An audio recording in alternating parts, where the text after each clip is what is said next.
Good afternoon, everyone, and thank you so much for joining us today for How to Do Business in Illinois. I'm Rebecca Chauncey, Interim Director for our center. This training is brought to you at no cost because it's funded in part through a cooperative agreement with the United States Small Business Administration, or the USSBA, the Illinois Department of Commerce and Economic Opportunity, and locally by Urban Juncture Foundation. Just a couple of housekeeping points. If you have questions today, you should type them in the Q&A section, which you'll see if you hover over the bottom of your screen and type again any questions that come to mind in real time. If they're relevant in the moment, I will address them, but there will also be time at the end of the training for Q&A. And so let's talk about who, what, where, and how. I've actually done a couple of those things already. Just a reminder that this is the Illinois SBDC at Bill Bronzeville, and we provide one-on-one advising for entrepreneurs as they plan, start, and grow their businesses. We also provide training like this one, workshops, and connections to small business resources. And we are located in the heart of Bronzeville at 5055 South Prairie. And you can reach us via phone, email, and then the website there. So let's talk about what we will cover and what we won't cover today. We're going to focus on legal entity setup, registering your business. That includes home-based businesses, as a number of our clients have those types of businesses. We'll talk about your federal EIN number, how you register for business taxes, opening a business bank account, business assurance, and business plans. We will not cover SBA or other loans, grants, government contracts, or MBE and WBE certification. So I just want to make sure we level set. So you have a great business idea. Now what? Well, it's best to approach your business idea in the order that we're going to go in today. You start by seeing, as it says here, the going through a business feasibility check, or the business feasibility checklist is a part of a document that I will send to you in the follow-up email for today's training. It's page 30, and essentially that checklist allows you to see if, while you have a great, or you think you have a great business idea, does it make sense to move forward with a full-fledged business at this point, or should you just wait? I've had a couple of clients in particular come to mind who, after completing the checklist, they realized that they didn't want to move forward. It just wasn't, the business idea was exciting, but when they realized what it was going to take to develop it, they decided not to. And then most clients do move forward, but it's important to be real with yourself, and the feasibility checklist helps you with that. Then should you move forward with your business idea, having a business pitch and then a business plan is helpful. The business pitch is really quick, and I'll talk more about both the pitch and the plan in a moment. And then you set up the business infrastructure. So we certainly are going to address that momentarily as well. So the business plan, it's just as good for outlining what you know as it is in knowing or showing you what you don't know. This is a large part of what we do at the SBDC. We assist clients in creating their business plans and guide you through the process. We don't do it for you, but we work with you. That's the key to ensure that you can complete that. It's not just for lenders or for getting loans, but it helps you to think through your idea and strategies. All lenders and investors beyond friends and family will want to see a business plan. Some of your friends and family may want to see it too, even though they are or could be very excited about your business venture, they need to see that you are serious about it, and the business plan helps you to do just that or show that. Logic and thorough explanations in a business plan trump accuracy. In particular with potential investors at like a financial institution, they know you don't know everything, but they want to see how well you thought through it. And so ultimately, the business plan is a living document. You will update it as you learn different things about your business. It helps, again, you to outline your goals, your thoughts, and the research, and it will show you the holes in your idea or strategy. And you list the problem, or sometimes the problem or the a want that your customers or potential customers may have, as well as solutions, how your business provides those solutions. It includes a good list of your competition. You're able to note how how you stand out among the competition. And then there's a marketing and sales plan in your business plan.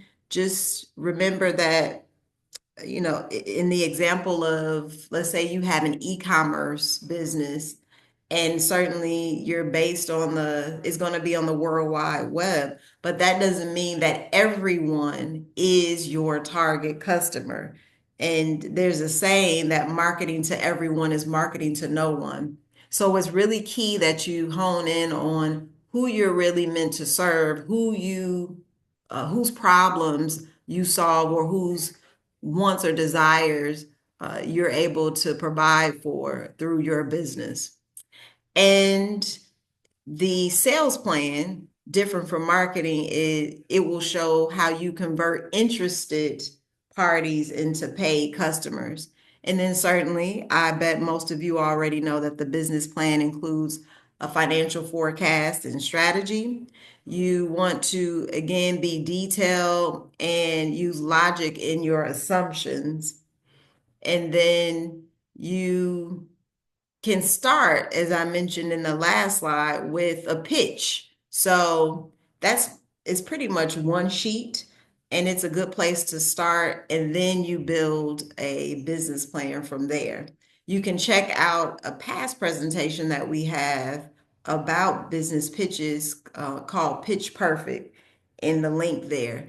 And yes, you will receive a copy of this slide deck so you can click on the clickable links at your convenience. Any questions? I don't see any yet, but just a reminder, if you joined us late, you're able to type questions in the Q&A section, which you should see at the bottom of your screen. If relevant in the moment, I will address the question, and there will also be time for Q&A at the end of the presentation.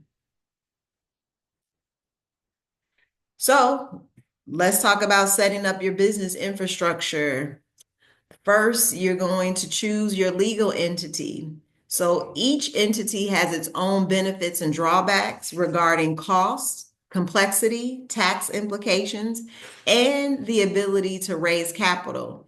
It's suggested to consult an accountant or lawyer with detailed questions because I am neither. So let's be clear about that. So the first business entity we'll talk about is the sole or general proprietor. This is the simplest form. You submit an application with the Cook County Clerk, the one-time fee of $50. You complete an application that will provide a legal notice. Then you file the notice in the local newspaper for once a week for 3 consecutive weeks. And you'll provide proof of the notice to the clerk's office. Then the city will provide an assumed business name certificate. In the case of an LLC or LLP, so that's a limited liability company or limited liability partnership. This is a very common legal entity. And so in order to maintain your personal and business liability protection, you must maintain them as separate. You don't want to do what's called or piercing the corporate veil, which is mixing your business and personal finances, because that dissolves the protection of them being separate. So it is very important that you keep your business and personal assets separate. Owners of an LLC or LLP can or will file their profits and losses on their personal income taxes. And then it's not an entity option for banking and insurance businesses. So be mindful of that. Another type of legal entity is the corporation. It's the most complex. You must file with the Illinois Secretary of State's office, and pardon me, I should also say for that LLC and LLP, you also need to file with the Secretary of State's office. In both cases, the LLC and the corporation, there's that $150 fee, and then the annual renewal fee is $75. As far as a corporation is concerned, you must have a board of directors. You can sell shares of stock. There's protection for your personal assets.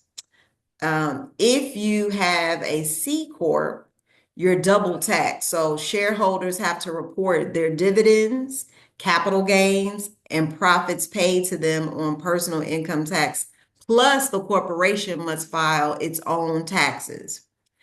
In the case of an S corp, just know that it's not a tax status. Excuse me, it is a tax status rather, that must be filed with the IRS. It's not a legal status, so be clear about that. Again, an S corp is a tax status that must be filed with the IRS. Okay, and it's not a legal status. Income passes through to owners' personal income taxes like an LLC. In the case of those who choose an S corp status for an LLC, note that it's basically tied to self-employment tax. So it's the Social Security, and it covers Social Security and Medicare. So if you have an S corp status, it will eliminate this tax because S corporation owners aren't considered to be self-employed. This business entity comparison table we thought was very helpful. And so it gives you a quick outline of the different business entities and their benefits. And again, it's still recommended for you to speak with an attorney and or an accountant before choosing a legal entity, but this is a good starting point. Another point I'd like to add related to legal entities is the social enterprise. This is a hybrid entity, so you could essentially choose this when you want a for-profit and a nonprofit, so no profit. It is legally a for-profit business with legal social obligations, and that's known as the L3C. The LLC is primarily for profit, for your for-profit mission, but then the social obligation is secondary. This L3C has primary philanthropic mission, like I said, but the profit is secondary. You should speak with an attorney for details and to establish that if you choose that legal entity. The next step in setting up your business infrastructure is establishing your business name. So the entity name, let's say that, for example, the legal company name may be ABC Company LLC or ABC Company Corp. You file that with the Illinois Secretary of State. And then doing business as, or DBA, that's what's considered an assumed name. Essentially, that's when you want to use a different operating name outside of your legal company name, and you either file that with the Cook County Clerk's Office or the Secretary of State. I'll talk to you more about when filing it and when filing it, excuse me, with the Secretary of State's office. And then lastly, you may consider trademarking your business name. You trademark your name and or your name and logo, and that's filed with the federal government, specifically the United States Patent and Trademark Office. You have to trademark the name and logo separately, and on average, it can take 6 months to 1 year to be approved. I wanted to touch more on that DBA, right, or the assumed name. So who's required to file that? Under state law, three classes of businesses are required to register assumed names with the local county clerk's office. So that would be the Cook County Clerk's Office, right? Sole proprietor, general proprietor, and professional service corporations. Just a reminder that a sole proprietor or sole proprietorships are businesses defined under state law as being owned by an individual or husband and wife. General partnerships are an association of two or more persons who carry on as co-owners with a for-profit business entity. And then professional service corporations, essentially, that's a business corporation formed by an individual or group of individuals who are required by law to be licensed or obtain other legal authorization from the state to deliver services. Some examples of that are doctors and dentists, podiatrists, some attorneys.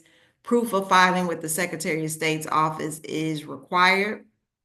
When you, as a sole proprietor or general proprietor, submit your application to the clerk's office, you pay $50, and with that published name in the news, right? That was your application that will be your application, to operate under the assumed business name or the DBA.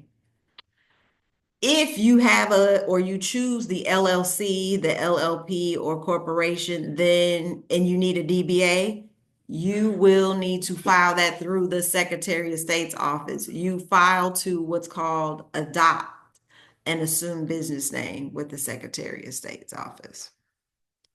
Any questions about that? I don't see any yet, and that's okay. We'll move right along.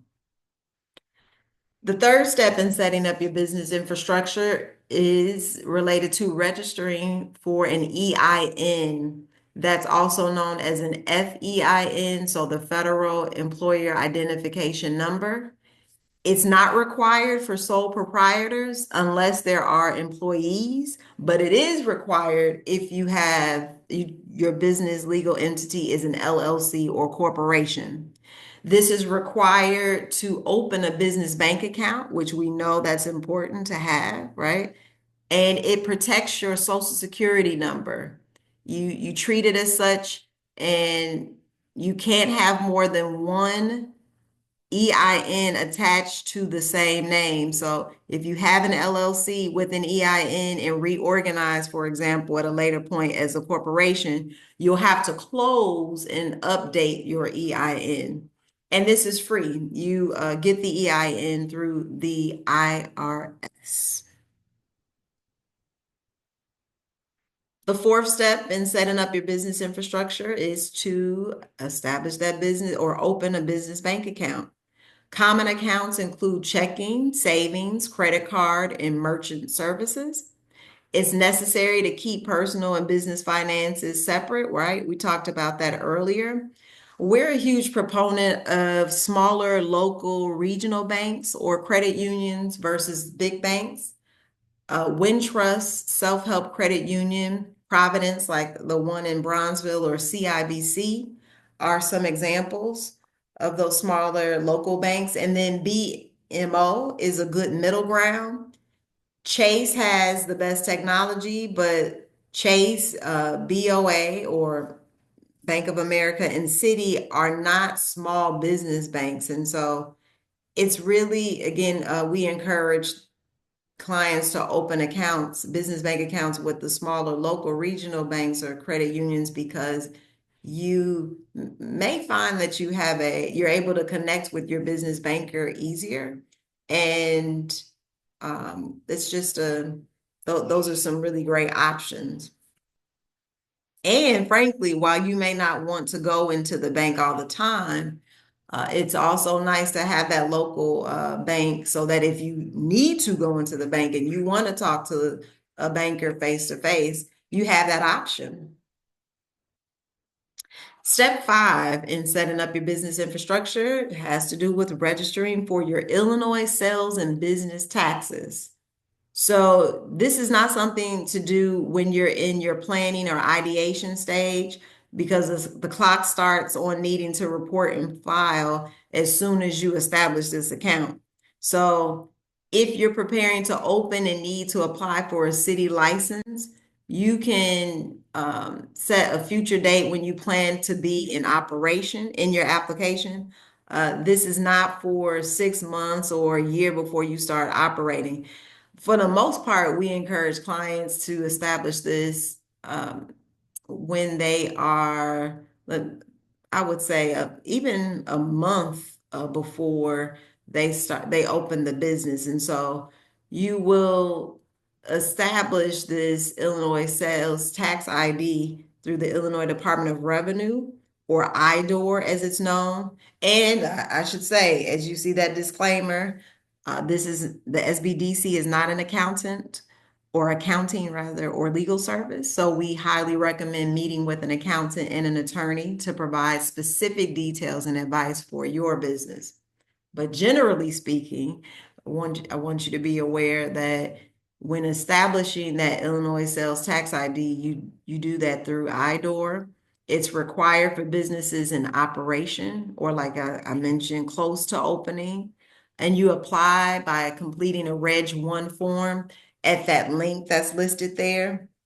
Businesses are responsible for many forms of tax, including income, self-employment, sales, excise, and others. Most commonly is sales tax and various payroll-related taxes. And service-based businesses may not be required to charge or pay sales tax. So essentially, if you have a product-based business, you're most likely, you will need to get the sales tax ID through IDOR, but a service-based business won't unless you're selling some products. And then accountants estimate that you should set aside 30 to 35% of your revenue for taxes. Generally, business taxes are paid quarterly. However, your sales taxes will be due monthly if you generate more than $200 a month in sales tax. And IDOR could also speak to you if your business is in a different situation about the payment frequency. Step 6, and as you set up your business infrastructure, has to do with licensing, permits, and registration. So a Chicago business license is required to conduct, engage, maintain, operate, or manage any business in the city of Chicago. All City of Chicago licenses are obtained from the BACP office or the Business Affairs and Consumer Protection Office on the 8th floor of City Hall. You see that there's a link there. You'll be able to see the different types of business licenses that they have that are available. The office is open, and note that if you have a home-based business, you are required to file for a Chicago business license in person. Some other businesses may be able to apply online, but again, home-based businesses are required to go into the office, into City Hall. There are some exemptions for business license by the Illinois Department of Financial and Professional Regulation. So those exceptions include banking and financial institutions and some professional services like architects, CPAs, and real estate brokers. They don't need Chicago business licenses, but that list of exceptions is noted via that link. Again, that when you get this slide deck, you'll be able to click on that and check that out. Most licenses and permits require your county, state, and federal steps to be completed first, which is why we've gone in the order that we have. Step 6, this is still, we're going to continue talking about those Chicago business licenses. So speaking of home-based business licenses, there's a home-based business ordinance, right? And so there are certain types of businesses that you can have as a home-based company in the city of Chicago. But it excludes some business types. You can see the list via that link, but also I've noticed some here. That's food and beverage. That includes catering. You cannot sell food and beverages from your home, even if you have a cottage food license. That's a little different, and um, we have a training and can talk to you about that separately. You also cannot get a home-based business license for beauty, barber, or cosmetology services. You can have a home-based business license and to use your home as a public place of amusement. So your home can't be used as an event space, a lounge, or where you have live music and charge people to attend. And you cannot manufacture beauty products from your home. So just keep that in mind. Permissible businesses are allowed to have 300 square feet or 25% of total floor area to be used for the business. To store products on site in an unattached accessory building. For example, that could be a garage or shed. That's fine as long as it's completely enclosed. And it's also permissible for you to have products on display for retail purchase. Some other things to keep in mind related to that home-based business. Uh, guidelines should outline your bulk delivery hours and quantities, your store operating hours and restrictions on building signage. You set the amount of people allowed in store, quote unquote, right, at a time and per day. A site inspection is not included by the city of Chicago won't conduct a site inspection in the application process.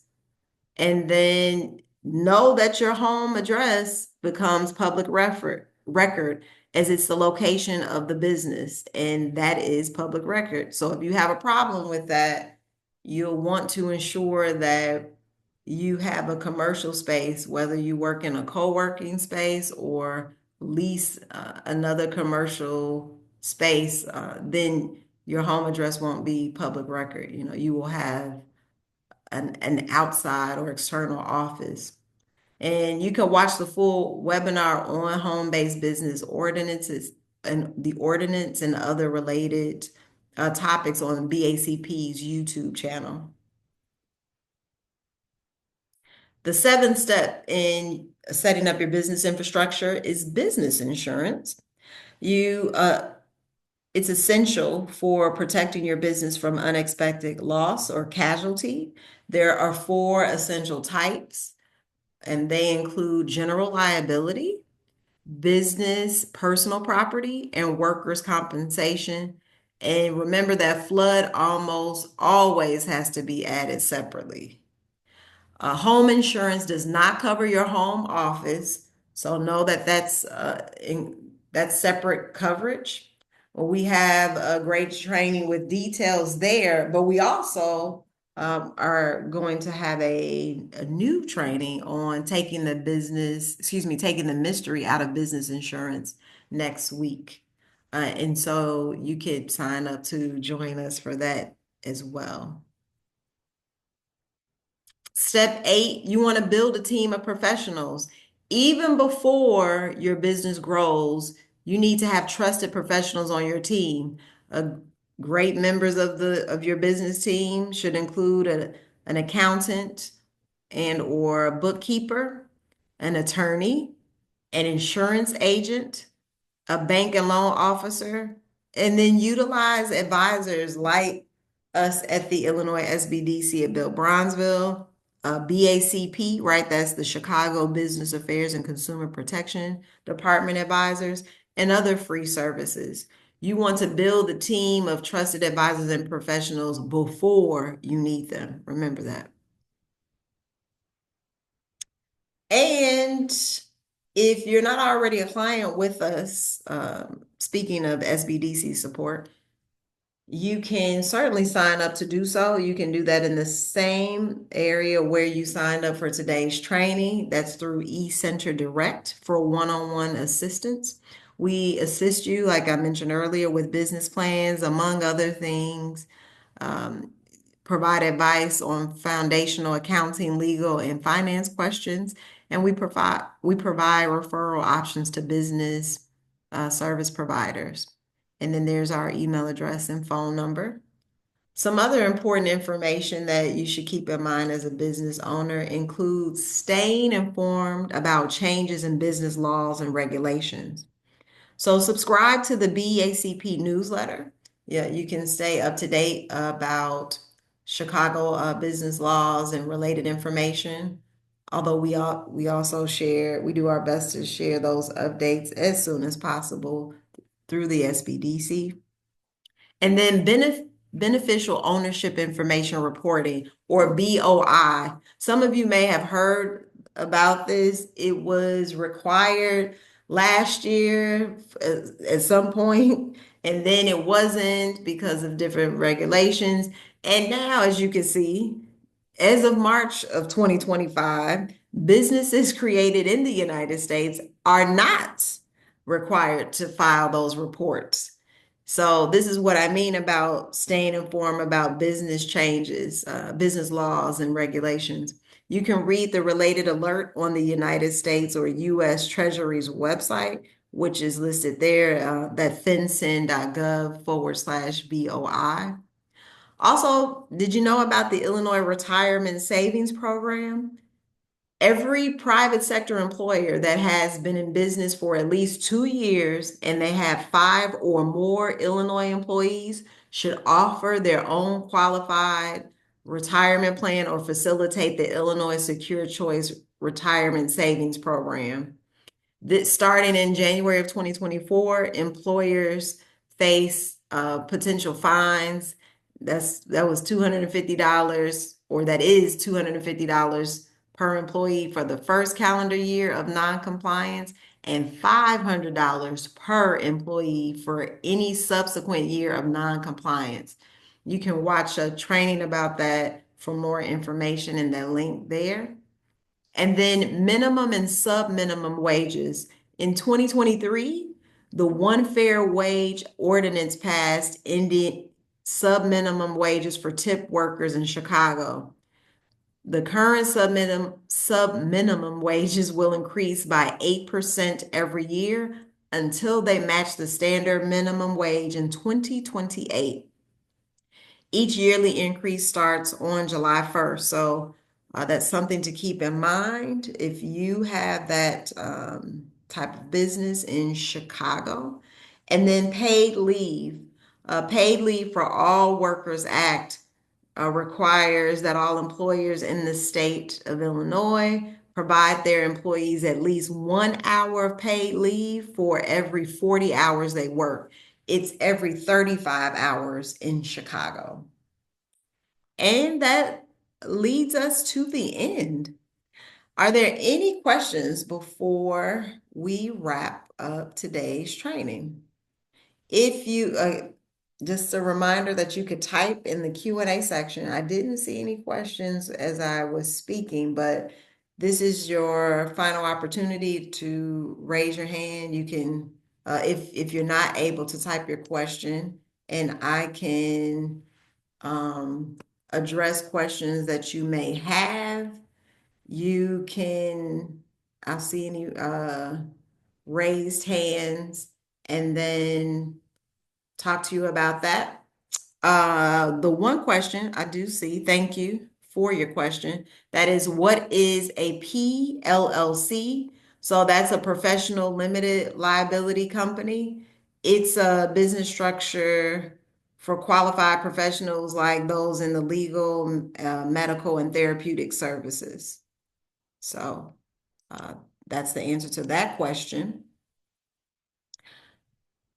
Then the next question I have is, if you sell cooking seasonings, do you need to be a corporation, or do you need to establish a business Yes, because it is still it's still related to food, right? And so if you're selling that, then you do need to establish a business versus if you happen to put some seasonings together for a loved one. If you are indeed selling something, just then you'll need to establish a business. So thank you for that question. You're welcome. All right, it looks like let me make sure I didn't see any raised hands and I received some questions.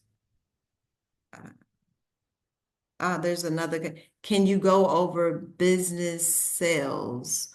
Can you give me some clarity around what do you mean about business sales? When you ask that, what is it that you want want to know as it relates to business sales?